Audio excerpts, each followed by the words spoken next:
My with ரியட்ஸ் குடும்ப உறவுகளுக்கு வணக்கம். வாழ வைத்து வாழ் அப்படிங்கிற கான்செப்டோட நம்ம பிஸ்னஸ் பண்ணிக்கிட்டு இருக்கிறோம். கண்டிப்பாக நம்ம எம்டி வந்து வெளியில் வந்து நமக்கான ஒரு நல்ல எதிர்காலத்தை தருவாருங்கிற நம்பிக்கையோடு நம்ம காத்திருப்போம். இந்த நெகட்டிவ் வீடியோவெல்லாம் பார்த்துட்டு ஏன் பதில் போடுறீங்க அப்படின்னு சில பேர் கேட்குறாங்க. வாஸ்தவம் தாங்க, நான் அதை பார்க்குறதே இல்லை. ஏன்னா இந்த வீடியோ வந்து ரொம்ப நாள் ஆயிடுச்சு. ஆனால் சில பேர் பார்த்துட்டு அதனால் கொஞ்சம் மனசங்கடம் ஏற்பட்டு நம்மக்கிட்ட சொல்கிறாங்க. அதனால் அவங்களுக்கு ஒரு பதிலாக தான் நம்ம போடுறோமோ தவிர, நம்ம பதிலை பார்த்துட்டு இப்படிலாம் பேசினவங்க அப்படியே மனம் மாறி திருந்திருவாங்கனோ, அல்லது அவங்க வந்து இந்த பிஸ்னஸை புரிஞ்சுக்குவாங்களோ அப்படிங்கிற எதிர்பார்ப்பெல்லாம் நம்மளுக்கு இல்லை. ஏன் அப்படின்னா, இதை வந்து அவங்க புரிஞ்சுக்க போகிறதே இல்லை. அவங்க பேசுகிறத அவங்க பேசிக்கிட்டே தான் இருப்பாங்க. ஆனால் அதை நம்ம கவனத்தில் எடுத்துக்கக்கூடாது அப்படிங்கிறத மட்டும்தான் நான் உங்ககிட்ட சொல்லிக்க விரும்புகிறேன். நான் வந்து இதை சொல்கிறது எல்லாமே இதை பார்த்து கொஞ்சம் சஞ்சலம் அடைஞ்ச மக்களுக்கு தன்னம்பிக்கை கொடுக்கறதுக்காக மட்டும்தான். சாட்டை வீடியோவில் நிறைய சதுரங்க வேட்டை கதைகளெல்லாம் ரொம்ப இன்ட்ரெஸ்டாக சொல்லியிருக்கிறாரு. நானும் கேட்டேன். இந்த மாதிரி கதைகள்லாம் இவருக்கு எப்படி தெரியுதுன்னு கொஞ்சம் யோசிச்சு பாருங்களேன். ஏன்னா பல இடங்களில் இவரும் இந்த மாதிரி கதைகள்லாம் சொல்லியிருப்பாருன்னு நினைக்கிறேன். நல்லா பேச தெரிஞ்சவங்க தான் இந்த மாதிரி சதுரங்க வேட்டையெல்லாம் பண்ண முடியும். இந்த மாதிரி பிஸ்னஸ்க்கு வந்து பேச தெரிஞ்சவங்க தான் லாய்க்கு அப்படின்னு சொல்கிறாங்க. ஆமாங்க, நீங்கள் இருக்கிற ஃபீல்டில் கூட நல்லா பேச தெரிஞ்சவங்க தான் ஏமாற்றிக்கிட்டு இருக்கிறாங்க. ஏன்னா 10 வருஷமாக நல்லா பேச தெரியுதுங்கிற ஒரே காரணத்துக்காக விதவிதமாக கதை சொல்லி மக்களை முட்டாளாக்கி அரசியல் பண்ணிக்கிட்டு இருக்கிறவங்க தானே நீங்கள் எல்லாமே. மக்கள் வந்து போதிய விழிப்புணர்வு இல்லாமல் இந்த மாதிரி பிஸ்னஸ் எல்லாம் பணத்தை போட்டு ஏமாந்துடுதானுங்க, அவனுங்க ஆட்டையை போட்டுட்டு போயிடுதானுங்க அந்த மாதிரி சொல்கிறீங்க. கண்டிப்பாங்க, விழிப்புணர்வு இல்லாமல் மக்கள் போடுறாங்க அப்படின்னு சொல்கிறீங்களே, அது அவங்க பணத்தை தான் போடுறாங்கங்க. ஆனால் அடுத்தவன் பணத்தை ஆட்டையை போட்டு அரசியல் பண்ணுறவன்களை நம்பி ஓட்டை போட்டால் பாதிப்பு வந்து அவங்களுக்கு மட்டும் இல்லைங்க, ஓட்டு போடாத மக்களையும் சேர்ந்து தான் பாதிக்கும். ஏன்னா நீங்கள் பேசின ஒரு வீடியோ லீக் ஆச்சு, அதை நான் கேட்டேன். ஒவ்வொரு 234 தொகுதி இருக்குது, அதில் ஒவ்வொரு தொகுதியிலும் எவ்வளவு ஓட்டு வாங்கணும்னு தான் அரசியல்வாதிகள் வந்து பேசிக்குவாங்க. நான் கேள்விப்பட்ட வரைக்கும் இந்த தொகுதியில் இவ்வளோ ஓட்டு வாங்கிட முடியுமா அப்படின்னு தான் கால்குலேஷன் பண்ணுவாங்க. ஆனால் ஒரு தொகுதிக்கு 1 கோடி நிதி வசூல் பண்ணியே ஆகணும் அப்படின்னு கணக்கு போட்டு அரசியல் பண்ணுற உங்களை மாதிரி ஆளுங்க கிட்ட விழிப்புணர்வோடு இருக்கணுன்றது அந்த மக்களுக்கு தெரியாமல் போனது தாங்க பெரிய ஏமாற்றமே. விழிப்புணர்வு இல்லாத மக்கள் குறைந்த சதவீதம் அப்படிங்கிறது மட்டும்தாங்கண்ணா எங்களுக்கான ஆறுதல். அப்புறம் எங்கள் பிஸ்னஸில் வந்து மாத்திரை கொடுக்குறாங்க, அதனால் பலமாக இருக்குமா பக்கவாதம் வருமானலாம் தெரியல அப்படின்னு சொல்கிறீங்க. அந்த மாத்திரை வந்து நாங்கள் எல்லாருமே சாப்பிட்டுட்ருக்குறோங்க. அதனால் எங்களுக்கு நல்ல ரிசல்ட்டு தான் கிடச்சிருக்கு. உங்களுக்கு வேணும்னா சொல்லுங்கள், நான் வேணால் ஒரு மாத்திரை பாக்கெட் பார்சல் அனுப்பி விடுதேன். ஏன்னா எதையுமே அனுபவ ரீதியாக சாப்பிட்டு பார்த்துட்டு தான் அதோட ரிசல்ட்டை சொல்லணும். நீங்கள் பாட்டு அடித்து விடுறதுக்கு இது ஒன்றும் அரசியல் இல்லைங்க. ஒரு மாத்திரை தயார் பண்ணுறாங்கன்னா எடுத்தோடனே அவங்க மக்கள்கிட்ட கொண்டு வந்து நேரடியாக சேர்த்துறது இல்லை. அதுக்கான கவர்மெண்ட் உள்ள காரியங்கள் எல்லாமே முடிச்சுட்டு அதுக்கான லைசன்ஸ் எல்லாமே வாங்கினதுக்கு அப்புறம்தான் அந்த மாத்திரையை வந்து அவங்க வெளியில் விடுறாங்க. கண்டிப்பாக எங்களுக்கு வந்து அரசு மீது நம்பிக்கை இருக்குது. அரசு வந்து அந்த மாத்திரையெல்லாம் செக் பண்ணிட்டு தான் லைசன்ஸ் கொடுத்துருப்பாங்கங்கிற நம்பிக்கை இருக்குது. அதனால் நாங்கள் வந்து நம்பிக்கையோடு அந்த மாத்திரையை சாப்பிட்றோம். உங்களுக்கு வேணும்னா சொல்லுங்கள், நான் வேணால் ஒரு பார்சல் சாட்டைக்கு ஒரு பார்சல் அப்படின்னு போட்டு விட்றேன். கண்டிப்பாக சாருக்கு வந்து தலைவலி வந்தால் கூட தலைவலி மாத்திரையை வாங்கி அவர் உடனே டைரெக்டாலாம் குடிச்சிட மாட்டார். அந்த மாத்திரையை லேபில் கொண்டு போய் கொடுத்து ஆராய்ச்சி பண்ணி அந்த ஆராய்ச்சி முடிவுகள் வந்து சரியாக வந்து அவர் அதுக்கு சரியாயிடும் அப்படின்னு அந்த லேபில் சொன்னால் மட்டும்தான் இவர் வந்து அந்த மாத்திரையை சாப்பிடுவார். அந்த அளவுக்கு விழிப்புணர்வு இவருக்கு.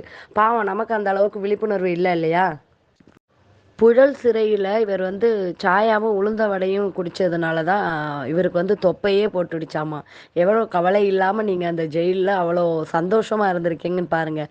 நீங்கள் எதுக்கு போனீங்கங்கிறதுக்கும் இவங்க எதுக்கு போனாங்கங்கிறதுக்கும் வித்தியாசம் இருக்குது சார். நீங்கள் உங்களை மாதிரியே எல்லாரையும் நினச்சிக்கிட்டீங்கன்னா எப்படி? உள்ளே இருக்கிற எல்லாரும் கெட்டவங்களும் கிடையாது, வெளியில் இருக்கிற எல்லாரும் நல்லவங்களும் கிடையாது சார். ரஜினி பாட்டில் வரும் இல்லையா, மறுபடியும் கேட்டு பாருங்கள். எம்டி சார் வந்து அவராக போய் சரணடைஞ்சிருக்கிறாரு. கண்டிப்பாக அவருடைய பெயிலில் வெளியில் வந்து மக்களுக்கு வந்து நல்லதை செய்வார் அப்படிங்கிற நம்பிக்கையோட தான் ஜனவரியிலேருந்தே மக்கள் இருக்காங்க. நீங்கள் சொல்கிற மாதிரி ஜனவரியில் ஒரு டைலாக்கு, பிப்ரவரியில் ஒரு டைலாக்கு, மார்ச்சில் ஒரு டைலாக்லாம் யாருமே சொல்லலை. என்ன கடைசியாக வந்தவங்களுக்கு ஒரு மன சஞ்சலம் இருக்குது. அந்த சஞ்சலத்தை போக்குறதுக்காக தான் நாங்கள் பேசிகிட்டு இருக்கோமோ தவிர யாருமே வந்து பணம் வராது அப்படின்லாம் நம்பிக்கை இல்லாமல் இல்லைங்க. எங்கள் எம்டி சாரை வெளியில் விடுவாங்களா, கம்பெனியை நடத்த விடுவாங்களா அப்படிங்கிற மாதிரி தான் இங்கே மக்களுக்கு பயம் இருக்கோ தவிர எம்டி சார் பணம் போடுவாரா போட மாட்டாரா அப்படிங்கிற பயம் எல்லாம் யாருக்குமே கிடையாது. எல்லாரையும் உங்கள் தராசில் வந்து எல்லாரையும் ஒரே மாதிரி வச்சு பார்க்காதீங்க. உங்கள் ஓப்பனிங் வீடியோவில் ஒரு டைலாக் வருது பார்த்தீங்களா, நீதி வழங்கும் போது அண்ணன் தம்பி சொந்தம் பந்தம் பணக்காரன் ஏழை எதையும் பார்க்கக்கூடாதுடா, நியாயத்தை மட்டும்தான்டா சொல்லணும். ஆமாங்க, நியாயத்தை மட்டும்தான் சொல்லுவீங்க. ஆடியோ ரிலீஸ் யாரையும் பார்க்க மாட்டீங்க. அண்ணனோட ஆடியோவாக இருந்தாலும் ரிலீஸ் பண்ணிடுவீங்களே, அதுதானே உங்கள் கூடாரமே பயந்து நடுங்குது. ஒரு தங்கச்சி நகையை விற்று இதில் சேர்ந்தேன், எனக்கு வாழ்வாதாரமே இல்லை அப்படின்ட்டு பேசுகிறத கேட்டுட்டு நீங்கள் அப்படியே உள்ளம் கொதிச்சு போய் பேசின டைலாக் இருக்கு. அடடடடடா, நீதிமன்றத்தில் தப்பிக்கலாம், சிறையிலிருந்து தப்பிக்கலாம், ஆனால் மக்களோட மனசாட்சியிலேருந்து மட்டும் தப்பிக்கவே முடியாது அப்படின்னு பெரிய பெரிய வார்த்தையிலலாம் சாபம் விட்டுருக்குறீங்க. அவங்க வச்சிருந்த நகையை வச்சு ஒரு 1,20,000 போட்டுட்டு அதுக்கு முறைப்படி பணம் வந்திருக்குது. அப்படி இருந்தும் கேஸ் கொடுத்த ஒரு பொண்ணு கொடுத்த பேட்டியை பார்த்து நீங்கள் இவ்வளோ சாபம் விடுறீங்கன்னா, நகை கடை வச்சிருந்த ஒரு பொண்ணை நிராதரவாக்கி அவங்க ஒரு வண்டி எடுத்து ஓட்டியிருக்காங்க. அதுக்கு கூட வாடகையை கொடுக்காம தற்கொலைக்கு தூண்டி இல்லை, தற்கொலை பண்ணிக்கிட்டு செத்த அந்த பொண்ணோட சாபம் உங்களை என்ன பண்ணுன்னு கொஞ்சம் யோசிச்சு பாருங்க. உங்கள் மனசாட்சிப்படி நீங்கள் பண்ண தப்புக்கு எல்லாம் ஒரு சவுக்கடி ஒரு சாட்டையடி அப்படின்னு கணக்கு போட்டால் கூட நீங்கள் வாழ்நாள் முழுக்க அடி வாங்கிக்கிட்டே தான் இருக்கணும். அம்மன் கோவில் கலக்காலே படத்தில் விஜயகாந்த் அடிச்சுக்குவார் பாருங்க, அந்த மாதிரி நீங்கள் உங்களை நீங்களே அடிச்சுக்கிட்டே தான் இருக்கணும் உங்கள் வாழ்நாள் முழுக்க. எந்த கண்மணியும் வந்து காப்பாற்ற மாட்டாங்க. நீங்கள் எல்லாரும் சொல்கிறீங்க இந்திய வரலாற்றிலேயே ஒரு நிறுவனம் வந்து இப்படி ஏமாற்றிட்டு ஜெயிலில் இருந்து திரும்பி வந்து பணம் கொடுத்ததா சரித்திரமே இல்லைன்னு சொல்கிறீங்கள. அதே மாதிரி இந்திய வரலாற்றிலேயே ஒரு நிறுவனத்தில் இருக்கிற ஒரு மக்கள் வந்து எங்கள் நிறுவனம் நல்ல நிறுவனம், எங்கள் நிறுவனத்துலேருந்து எங்களுக்கு பணம் சரியாக வந்துக்கிட்டு இருக்கு அப்படின்னு போராட்டம் பண்ணதா இதுவரைக்கும் ஏதாவது சரித்திரம் இருக்கா?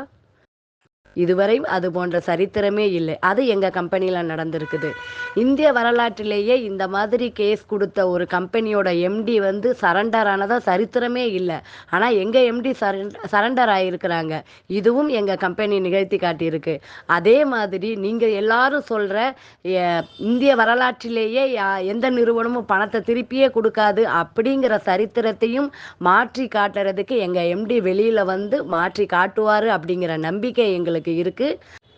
மைவித்திரி உறவுகளே, நாம் நம்பிக்கையோடு காத்திருப்போம். நம்ம எம்டி வெளியில் வருவாங்க. நம்ம கம்பெனியோட எதிர்காலத்தை பற்றி எம்டி வந்து சொல்லுவாங்க. அது வரைக்கும் நாம் பொறுமையோடு காத்திருப்போம். இப்போதைக்கு காத்திருப்பது மட்டுமே நமது கடமை. பொறுமையோடு காத்திருப்போம். நல்லவர் லட்சியம் வெல்வது நிச்சயம். வாழ்க வளமுடன்.